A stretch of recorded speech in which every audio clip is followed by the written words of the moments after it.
పూరా local. Welcome to పూరా local. నేను మీ రామలక్ష్మి. భారీ అంచనాల మధ్య రజనీకాంత్, లోకేష్ కనకరాజ్ కాంబినేషన్లో రూపొందుకున్న కూలీ చిత్రం ఎన్నో అంచనాల మధ్య గురువారం ప్రేక్షకుల ముందుకు వచ్చేసింది. ఇప్పటికే ఓవర్సీస్, ఆంధ్ర, తమిళనాడులోని కొన్ని ప్రాంతాల్లో కూలీ సినిమా షోలు పడిపోయాయి. దీంతో రజనీ ఫ్యాన్స్తో పాటు చాలామంది మూవీ లవర్స్ మొదటి షోనే చూసేయాలని పోటీ పడ్డారు. రాత్రనక పగలనక థియేటర్ల వద్ద బారులు తీరారు. ఆన్లైన్లో అయితే రికార్డ్ స్థాయిలో టికెట్లు విక్రయాలు జరిగాయి. అయితే ఇప్పటికే సినిమా చూసిన వారు చాలామంది తమ అభిప్రాయాలు సోషల్ మీడియా ద్వారా పంచుకుంటున్నారు. కూలీ సినిమా టైటిల్ కార్డు నుంచే రజనీపై తమ అభిమానాన్ని చూపించాడని, రజనీ 50 ఏళ్ల సినిమా లైఫ్ తెలియజేసేలా చాలా ప్రత్యేకంగా అది డిజైన్ చేశాడని, అలాగే ఇందులోని నటులందరి ఇంట్రో సన్నివేశాలు సైతం డిఫరెంట్గా మంచి కిక్కిచ్చేలా ఉన్నాయని వ్రాసుకొస్తున్నారు.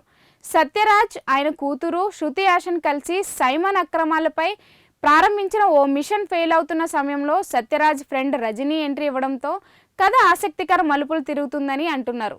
ఈ క్రమంలో రజనీకి మిత్రుడుగా ఉపేంద్ర ఎంట్రీ, క్లైమాక్స్లో అమీర్ ఖాన్ ఆకట్టుకుంటారని చెబుతున్నారు. రెగ్యులర్ ప్రెడిక్టబుల్ స్టోరీని అయినప్పటికీ లోకేష్ మరోమారు తన మార్కు చూపించాడని అంటున్నారు. ఇంకా ప్రచారంలోకి రాని 2 సర్ప్రైజ్ క్యామియోలు కూడా ఉన్నాయని, మోనికా సాంగ్స్ విజువల్ కూడా కనుల విందుగా ఉందని, యాక్షన్ సీన్లన్నీ ది బెస్ట్ డిజైన్ చేశారని పేర్కొంటున్నారు.